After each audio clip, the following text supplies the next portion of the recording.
魂殿护法以破解恶难毒体为条件，一火证明他有办法让小医仙彻底控制住局势，再次反转。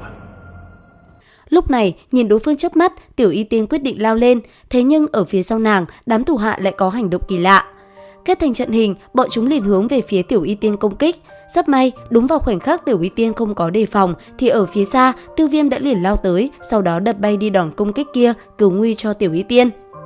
Thế vậy, đám người thủ hạ của Tiểu Y Tiên sợ hãi, bọn chúng cũng liền bỏ chạy về phía Vạn Hạp Môn. Thế nhưng, Tiểu Y Tiên không tha cho bọn chúng. Từ trên người nàng, màu tím rất nhanh đã bao trùm nơi này. Sau đó, 5 đạo cung kích đồng thời phóng về phía trước. Thế vậy, Hà Tất Nham cũng liền lao lên chống đỡ 5 đạo cung kích kia. Trong khoảnh khắc va chạm, từng tiếng nổ vang lên. Tuy nhiên, thân thể Tiểu Y Tiên chớp mắt đã biến mất. Từ trong làn khói màu tím đen kia, nàng đã lao tới hạ sát 2 tên thủ hạ của mình. Còn 3 tên vừa chạy thoát, bọn hắn cũng sợ hãi vô cùng. Thấy vậy, cái tên Hà Tất Nham nhìn Tiểu Y Tiên nói: "Nữ oa tử thật ác độc, tuổi còn trẻ mà thủ đoạn đã độc ác như thế. Phản đồ có kết cục như vậy cũng không phải là chuyện gì lạ. Ngô Nhai, ta đối đãi với các ngươi cũng không tệ, tại sao ngươi phản bội ta? Có lẽ ngươi không biết, trước kia ta là người của Vạn Hạp Môn." Nghe vậy, Tiêu Viêm ở phía sau vỗ tay cười nhẹ nói: "Xem ra con rết truyền tin đêm qua là do ngươi thả ra. Là ngươi chặn lại. Tiểu tử, ngươi rốt cuộc là ai? Ta là ai không quan trọng. Có lẽ hôm nay Độc Tông không động thủ, Vạn Hạp Môn cũng sẽ tìm tới. Đem 5 tên phế vật lôi kéo thì sao chứ? Không có họ, ta lấy mạng đám người Vạn Hạp Môn dễ như trở bàn tay. Nếu ngươi đối với Vạn Hạp Môn tự tin như vậy thì cứ tới thử xem. Lần trước chỉ là vội vàng giao thủ, thắng bại cũng chưa phân. Hôm nay lão phu cho ngươi nếm thử mùi thất bại." Dứt lời, đấu khí hùng hồn từ người Hà Tất Nham cũng ầm ầm bạo phát. Phía đối diện, Tiểu Y Tiên thấy vậy, một màu tím cũng liền lan tràn. Chỉ trong tích tắc, Hà Tất Nham đã động thủ, nhìn Tiểu Y Tiên bàn tay khô héo nắm chặt quải trượng, đột nhiên cũng lướt tới thật nhanh. Hai cường giả đấu tông như sao chổi va chạm vào nhau, khoảnh khắc đó gợn sóng lan tràn, ngay cả không gian cũng kịch liệt chấn động. Ở bên cạnh, nhìn cường giả độc tông phía đối diện, bàn tay vung lên, Vạn Hạt Sơn quát: "Chúng môn nhân Vạn Hạp Môn nghe lệnh, lên!" Nghe vậy, đấu khí như suối phun trào ra, từng đạo quang ảnh như chớp hướng về phía trận doanh của độc tông mà chiến.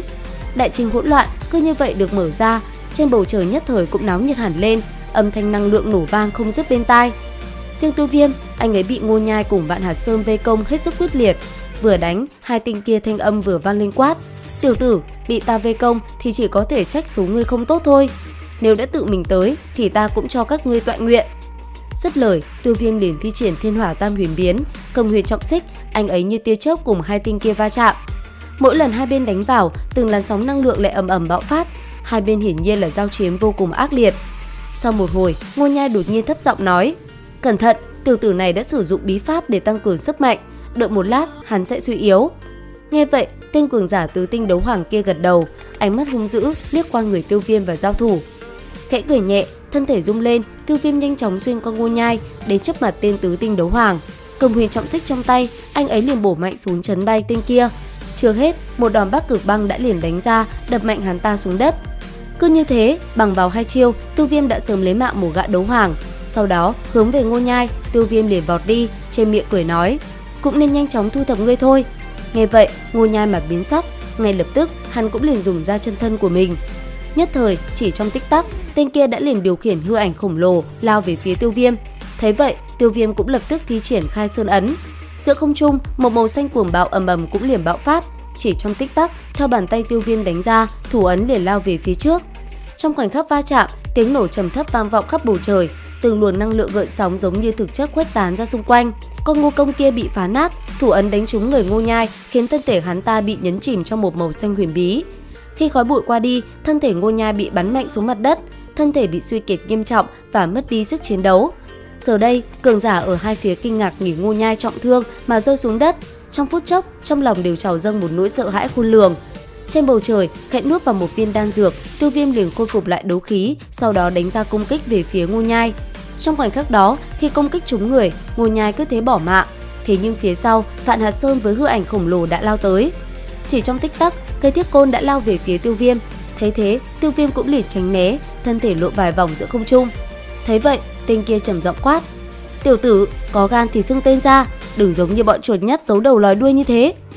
Tiêu Viêm cười, sau đó lao tới, thanh âm vang vọng nói: Nham Kiêu, nếu Hạt Sơn môn chủ đã coi trọng như vậy, làm sao ta lại từ chối chứ? Nhớ kỹ nha, tên ta đấy. Miệng lưỡi quản nhanh nhẩu đấy tiểu tử. Chỉ biết dựa vào hơi hiểm yếu mà chống đỡ, xem ra Độc Tông hôm nay khó thoát khỏi mối họa toàn diệt. Dứt lời, Hạt Sơn động thủ, huýt ra một tiếng sáo dài, nơi đây đột nhiên rung động, đất đá cũng bắt đầu nứt toác. Sau đó, một con quái vật liền hiện ra, gầm thét một tiếng kinh khủng về phía Tiêu Viêm, con quái vật màu xanh kia cũng liền lao thẳng về phía Tiêu Viêm truy đuổi. Thế vậy, Tiêu Viêm cũng nhanh chóng tránh né, thân ảnh liên tục biến hóa, chỉ trong tích tắc, Tiêu Viêm đã đạp mạnh lên người con ma thú kia và chạy trốn. Thế nhưng, Vạn Hà Sơn vẫn chưa tha, cầm thiết côn kéo theo hư ảnh một con bọ cạp khổng lồ đã liền hướng về phía Tiêu Viêm bổ tới. Giữa không trung, hai hư ảnh khổng lồ cùng với thiết côn cũng liên tục đánh về phía Tiêu Viêm, làm anh ấy phải tránh né hết sức vất vả. Thế nhưng, trong lúc Tiêu Viêm đang hung hăng giao chiến thì từ phía xa, một thân ảnh quen thuộc lao tới, thanh âm vang lên quát: "Tiểu gia hỏa này là của ta, Tiêu Viêm ngươi cứ yên tâm thu thập tinh kia đi nhá." Dứt lời, Tử Nghiên liền cùng con bọ cạp kia chơi đùa. Mỗi khi con ma thú kia bổ tới, nó liền bị Tử Nghiên tung quyền đánh trúng, thân thể nó cũng liền tỏ ra hết sức đau đớn.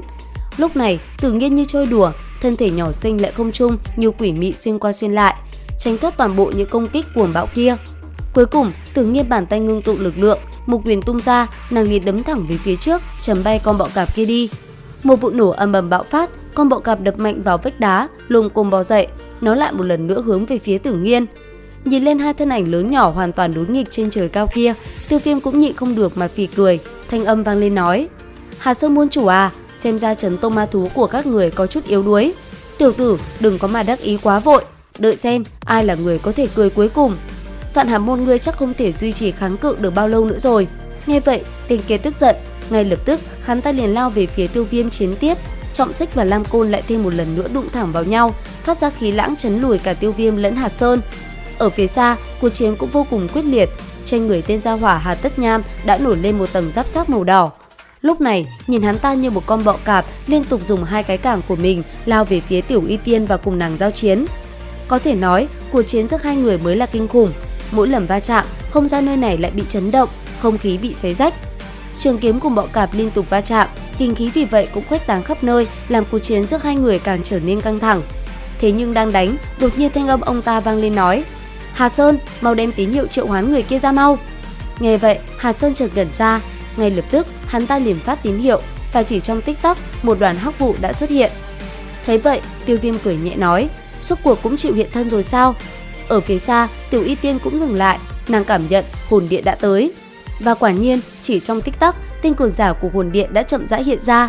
Sau đó, thanh âm tên gia hỏa thiết hộ pháp của hồn điện vang lên nói: "Vạn Hạp môn, bổn hộ pháp ra tay, đương nhiên không thành vấn đề, nhưng phần thù lao sau này người cũng nên tính đến chứ." Được sự giúp đỡ của thiết hộ pháp, đương nhiên đến lúc đó ngài cần gì ta đều dâng lên hết. Không ngờ lại gặp ngươi, ta đã cho ngươi cơ hội, đáng tiếc ngươi lại không biết nắm lấy. Chỉ sợ ngươi không có cơ hội đó mà thôi. Vậy sao? Dứt lời, hắn ta như quỷ mị chỉ trong tích tắc đã đoạt mạng của mấy tên đấu vương cường giả. Sau đó, sợi xích đã liền lao về phía Tiêu Viêm.